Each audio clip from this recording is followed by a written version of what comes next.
नमस्कार, मी विनायक. IBN लोकमतच्या या खास कार्यक्रमात तुम्हा सर्वांचं स्वागत. 19 डिसेंबर 1961 ला एक इतिहास घडला. पोर्तुगीजांच्या राजवटीतून गोव्याची मुक्तता झाली. आज गोवा मुक्त होऊन तब्बल 50 वर्ष उलटतायत आणि याच निमित्ताने आज आपण पाहणार आहोत ती म्हणजे गोव्याची कहाणी. जाणून घेणार आहोत गोव्याच्या इतिहासाबद्दल, बोलणार आहोत आजच्या गोव्याविषयी.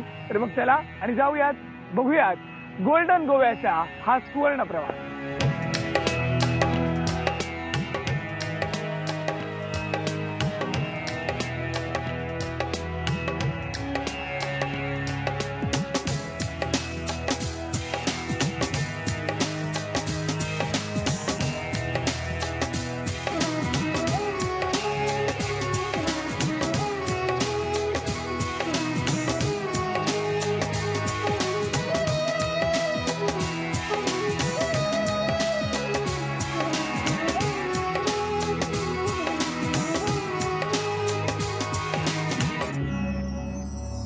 18 जून 1946 या दिवसाला सुद्धा गोव्याच्या इतिहासात एक वेगळं महत्त्व आहे. 1926 ते 1946 या 20 वर्षांदरम्यान गोव्यामध्ये अनेक लढे झाले, अनेक उठाव झाले, पण या उठावांना एक खंबीर नेतृत्व नव्हतं. गोव्याच्या या लढ्याला, या गोव्यातल्या या उठावांना खंबीर नेतृत्व मिळालं ते म्हणजे 18 जून 1946 ला. दिल्लीतून डॉक्टर राम मनोहर लोहिया गोव्यात दाखल झाले. महाराष्ट्रातनं अनेक बडे नेते जे होते ते गोव्यात दाखल झाले आणि त्यानंतर याच लोहिया मैदानावर रंगली ती म्हणजे एक जाहीर सभा. ही जाहीर सभा अत्यंत ऐतिहासिक ठरली, कारण त्या दिवसानंतर 18 जून 1946 नंतर गोव्यातल्या या स्वातंत्र्य चळवळीला, गोव्यातल्या या मुक्ती संग्रामाला एक वेगळी दिशा मिळाली.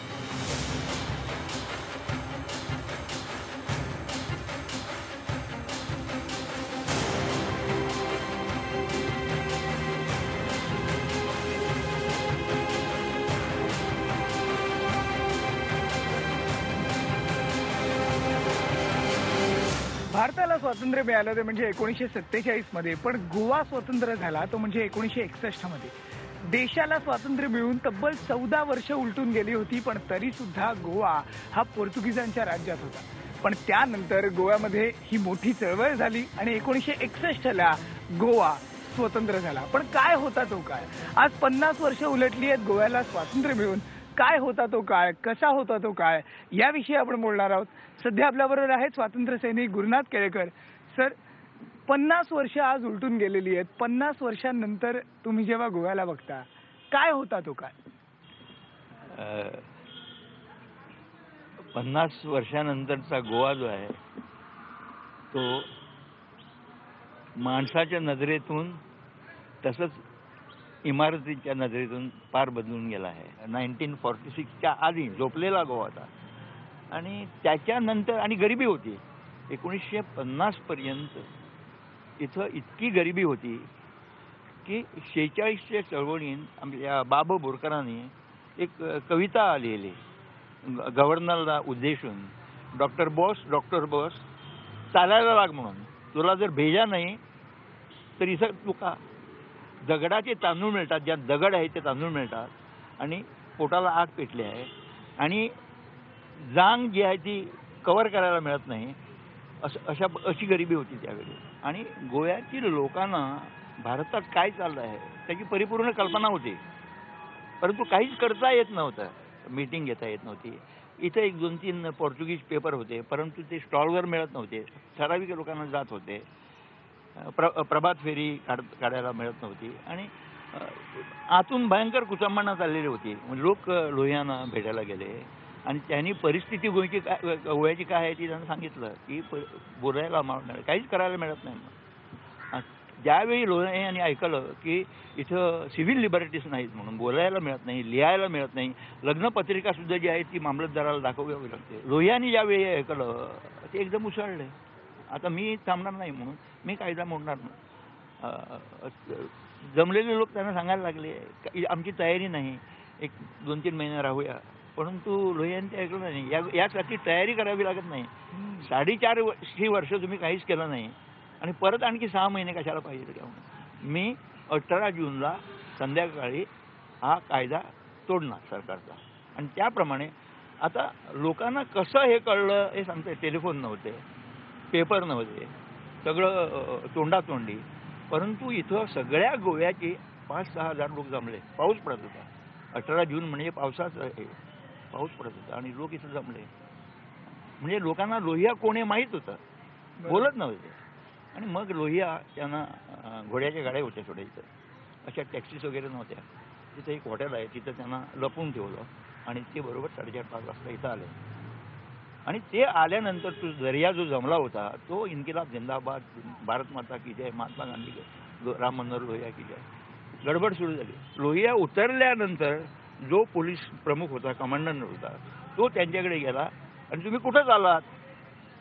ते म्हणायला लागले मी आता भाषण करायला. इथं भाषण करता येत नाही तुम्हाला, कायदा नाही, भाषण करण्याचा काय नाही. तर मी करणार म्हणायला लागला, मी कायदा मोडणार. आणि लोहिया इथं आले आणि बंधूनो भगिनीनो बरोबर त्याने पिस्तॉल काढलं दाखवलं.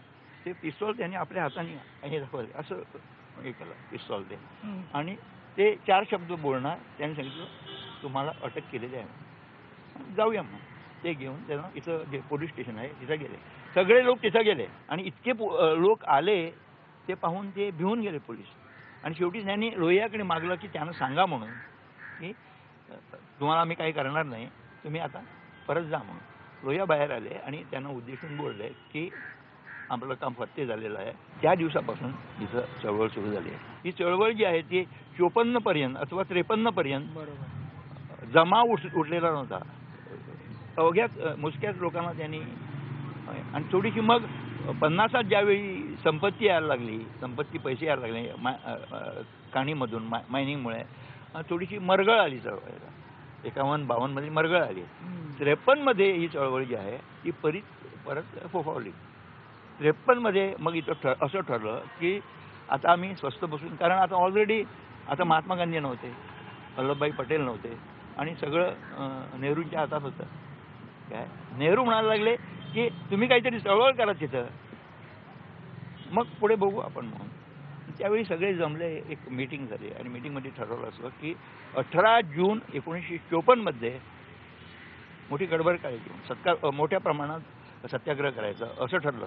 कसं तरी लोकांना वाटायला लागलं की असं केल्यानंतर ऑगस्टपर्यंत आपण, सगळ्यांना ठाऊक होतं एका दिवसाचं पुरतं आम्ही नेहरू सैन्य पाठवतील आणि एका दिवसात गोवा मोकळा होईल. खरं म्हणजे गोमंतक यांचा हा लढा पोर्तुगाल विरोधी नव्हता, हा स्टेटमेंट मी करतो असं मला वाटतं. हा सत्याग्रह नेहरू समोर होता आणि नेहरूचं त्यावेळी एकदम काय म्हणतात ते झेनिथ पीक होता त्यावेळी, संबंध जगात पीक होता. आणि नेहरू प्रीच करीत होते शांती शांती, आणि सगळे प्रश्न शांतीने सोडवले पाहिजे, गरज पडली तर शांती सेना पाठवत होते. आणि प्रत्येक बाहेरच्या चळवळीत नेहरू काय बोलतात आणि मोठे मोठे लोक त्यावेळी आज आपल्याला दिसत नाही, ते सगळे हिंदुस्थानला भेट द्यायला होते. आणि प्रत्येक वेळी नेहरू सांगायचे की हा प्रश्न जो आहे तो सोपा आहे, मी बोलणी करून सोडवणार. आणि असंच मग नागगोरे आले, लिमये आले, ते पुढारी आले, त्यांना पकडलं, त्यांना मार दिला. नागगोरेसारखे त्यांना मार दिला, त्यांना आगवादमध्ये 2-4 वर्ष ठेवलं, परंतु काही होईना. आणि हे प्रेशरचं काम चालूच होतं. आणि लोक तर एकदम तिथले लोक अनावर झाले होते आणि काहीतरी करायला पाहिजे म्हणून.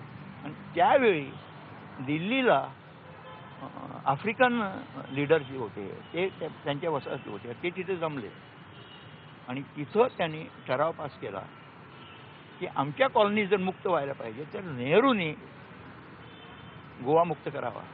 काय त्यांनी हे सगळं ज्यावेळी घडलं हे सगळं, त्यावेळी कृष्ण मेनन मग म्हणायला लागले की आता आणि वेळ झालेली आहे की आता आपण हे केलंच पाहिजे.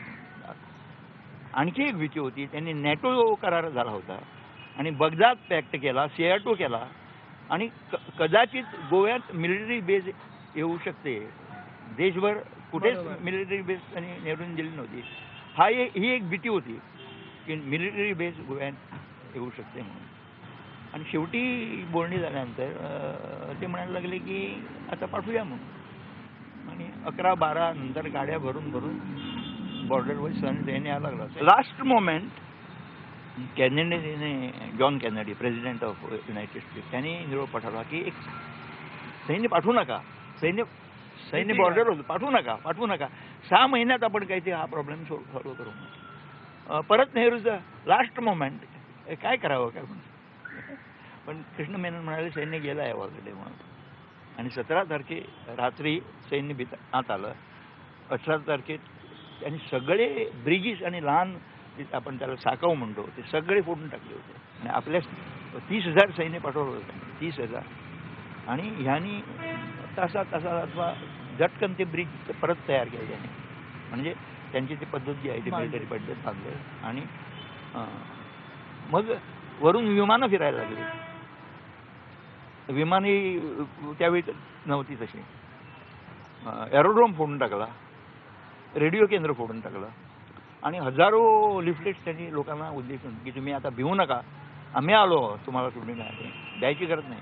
आणि ज्यावेळी मिलिटरी आली तेव्हा घरातून सगळे लोक बाहेर आले आणि त्यानं कोण मार्ग खायला देतात आणि जय हिंद आणि सगळा गोवा दुमदुमून गेला.